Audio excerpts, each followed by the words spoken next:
Hi everyone, James here from F9 Audio and the Freemasons, and what you're currently watching is a slideshow of screenshots from the first Ableton release in our groundbreaking TRAX range.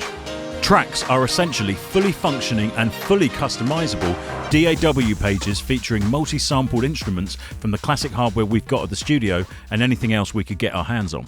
This particular release is compatible with Live 9.1.6 onwards and will work perfectly in either Live Standard or Live Suite. House Nation Vol.1 covers classic house styles and contains 5 individual DAW pages. For added authenticity, we've sampled 95% of the drums through an original EMU SP1200. It's 12-bit soul, adding real grit and weight to the rhythm tracks. And now I'm going to walk you through 2 of the 5 pages available. Now here's the first TRAX page that I want to show you. It's called Motor City after the Detroit house sound, and already I'm sure you're starting to gather the scale of this. This is a club arrangement from start to finish. It's got an awful lot of live elements. It's elements that you can actually play. This isn't just static audio or loops. This is designed for you to dive right in and change this, do whatever you want with it, do whatever you want with the sounds. And it's a perfect way for us to actually deliver multi-sample patches from some of the classic hardware in the studio and show you these workflow tricks that I've picked up over the years. I mean, just on that one sound, you can see the amount of processing that I've got.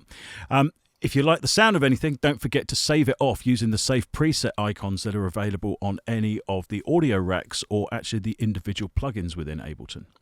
Okay, so let's dive straight in and I'll start showing you some of the sounds that make this up. Now, this particular track is pretty much built around one sound, which is a minor chord sample out of a Prophet 6.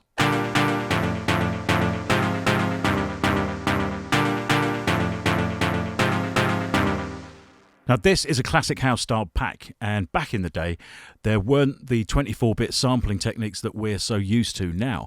Everything was quite low bit, and in fact the average sampler was pretty much only 8-bit, but that did add a degree of punch and weight to proceedings.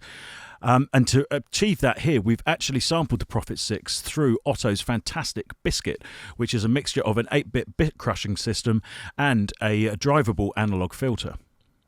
But that's not the end of it. You can see the amount of processing that I've actually applied here to the sound to get it to do what I want.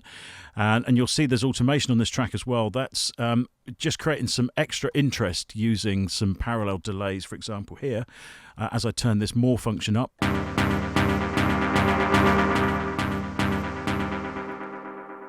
And reverb for that delay as well.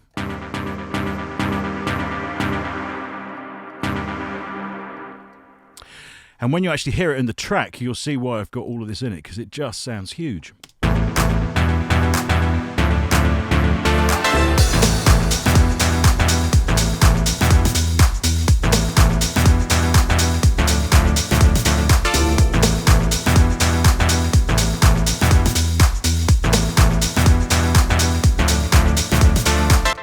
I've got some additional patches using the same sound but processed in different ways, and they've all been actually sent. All of these individual tracks have been sent to a track itself called the Stab Return, and the Stab Return is acting as a kind of group. Now, you may think that it's easier just to group things, but actually having a track running as a group can have its own very useful functions as well within Ableton. For example, if you ever wanted to make a stem of the whole thing, of all of the stabs going into this, all you've got to do, instead of leaving it on input, stick it in record and actually record the whole part down.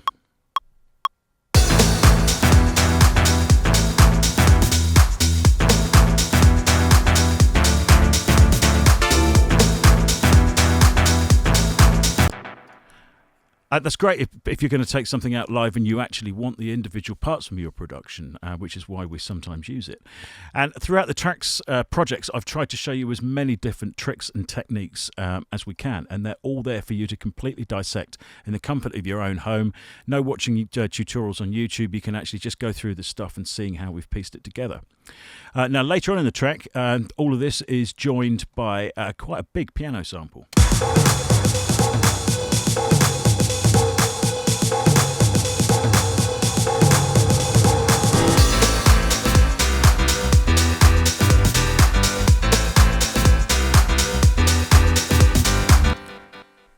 Now, Over the years, I must have tried hundreds of different pianos within house music, and this one I'm particularly pleased with because it doesn't actually have a great deal of additional processing on to sit perfectly in the track. It is a fully live patch. You can see the MIDI notes here, so you can go in and see what I'm doing, change as much of that as you like, or just completely rip it up and start again. This is not a subtle piano patch, by the way. Don't expect loads of velocity layers. This is to cut through in modern house production.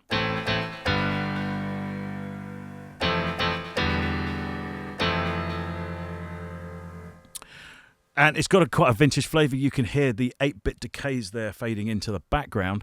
Now, in isolation, all of this kind of bit-crushing stuff may sound a bit mad, but when you actually put it into a track, you start to realise why some classic house recordings have a kind of thickness to them. Let's hear the part in solo, and then I'll drop into the full track again.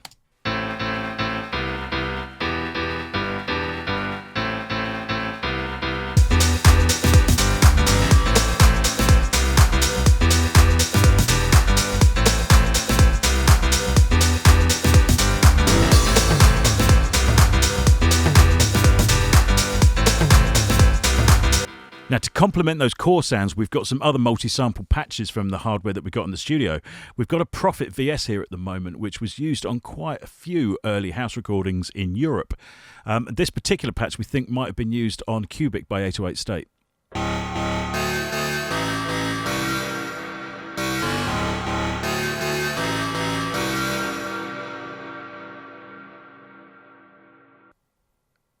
No early house production would be complete without some string samples, and we got a couple of great patches here.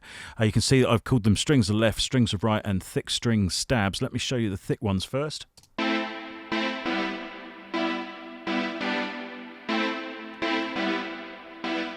And then later on with the high lines.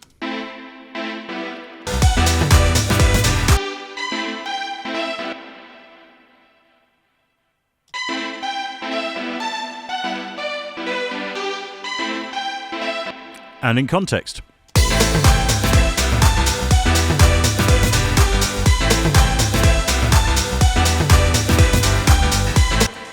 And as always, these are completely MIDI. They are just to prove there's all the notes. You can jump in there, make your own patterns, make your own rhythms out of everything, make your own parts. This is the whole idea of this.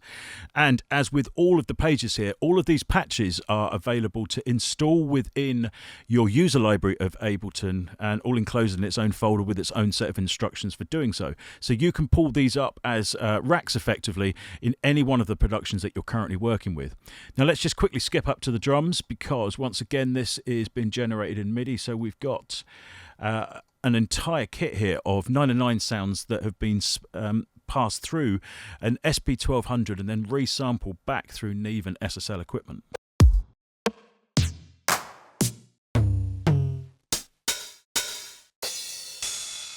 So all of the programming that makes this actual arrangement and all of the other tracks in this release are laid completely bare for you to completely deconstruct in your own time. So here, for example, you can see how I've created the drum arrangement. What have I done at the beginning? Why have I used the toms there?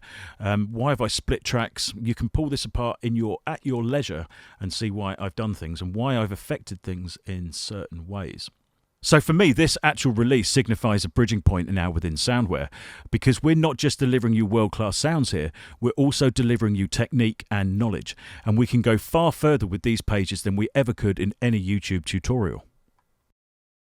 Okay, this page is called Black Widow, and it's on the funkier end of the house tip. So I'm going to play you through a sort of short section that goes into the breakdown and back out of it, and then I'm going to talk about how we actually put it together and show you just how much of this is running live using sampled instruments and MIDI.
Okay, so a totally live project. Everything is pretty much firing off as it would do in a mix.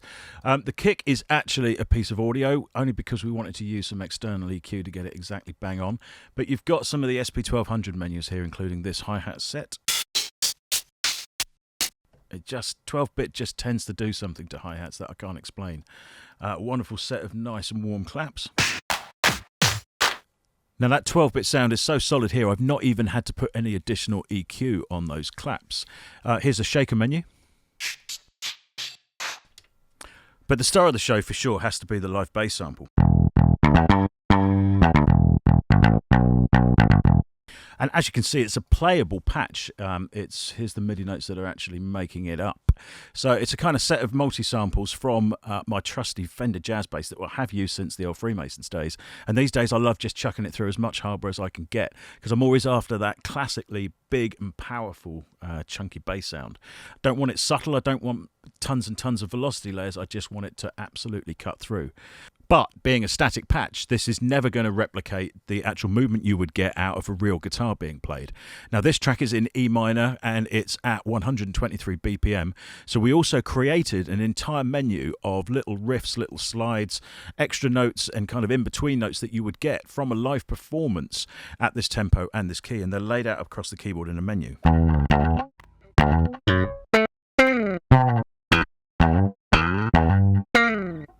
Now, I'm actually using 3 versions of this menu, some EQ'd slightly differently, some with some additional effects on, and they're all adding a bit of live feeling to the bass line.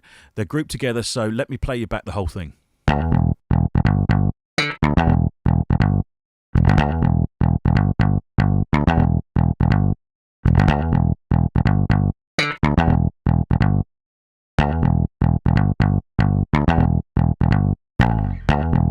We've also applied the same kind of principle to some of the synth parts in the track. Here I've got a selection of sample chords and riffs from a Jupiter 8. Let me just play you some through from the keyboard.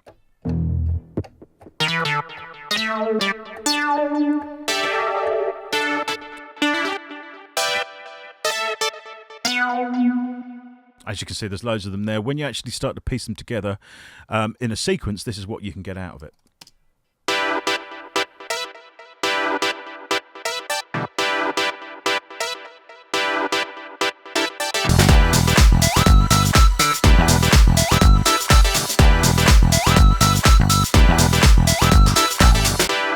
Now, I've used 2 of these chord and riff samples just to build the filter section that comes out of the breakdown.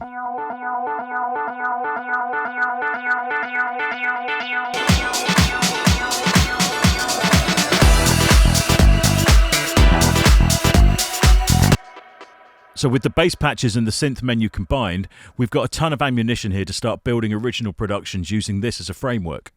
Now let's quickly take a look at the breakdown. I'm sure you heard a great deal of atmosphere going on before it actually started to kick back in. And that's because I've got this entire group of audio elements that were recorded direct in from the keyboards around the studio.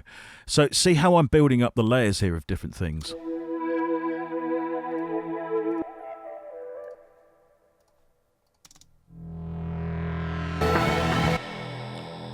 And see how I might use a whole series of composite sounds to actually build up this thing floating around in the background. But then I've grouped them all together using the standard group function that you can do within Ableton. And then applied quite a serious parallel chain with a few niceties on there just to bring it all together. And I've done the same with 2 effects groups here. So here you can see a bit of EQ. Now this is actually in mid and side mode, which allows me to bring out, if I just go to the stereo part here, it allows me to EQ the mid and side portions of the channel differently. And this is the great thing about this system. You can dive in and see all of the effects moves that I'm actually making. Okay, the master channel, the bit everyone kind of obsesses about at the moment, and I've got a 2-pronged attack here. I've got this parallel chain, which we'll come to in a minute, but I'm also using the glue compressor, but not in the way that you may think. Now, the whole TRAX development posed a little bit of a problem because I'm used to using third-party limiters, the same as everyone probably, but we wanted every single one of these pages to just pop up on any edition of Live.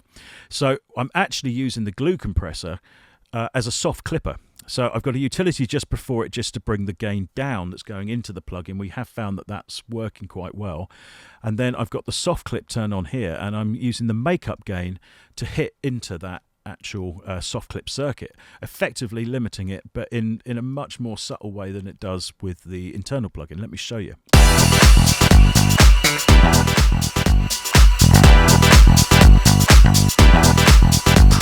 Now you hear it kind of hit a crisis point there where it just started to break up a little bit, so you've just got to find the sweet spot. But now let me draw your attention to this parallel rack. Anyone who knows me knows that I'm absolutely obsessed with parallel processing. To me, it's how you get modern mixing. So we have a dry channel, in other words, the entire master's just coming through that with no effect. I've got a kind of smile EQ with a little bit of a bass lift and a top lift. Let me play what that sounds like by itself.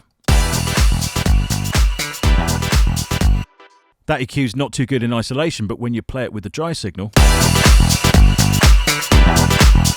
it all starts to come together. I've also got this smashed channel, which is quite a heavy-handed compressor. Let me just play it by itself.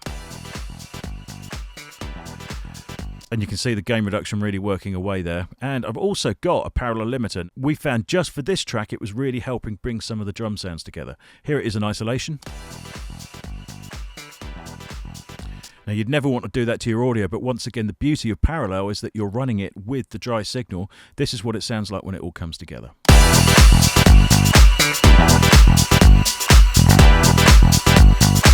And once again, the beauty of Trax is you get my workflow inside your own DAW workspace.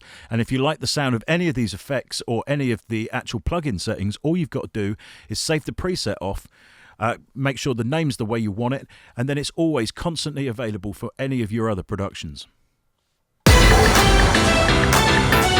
So I hope you've enjoyed this walkthrough of our first Trax release for Ableton.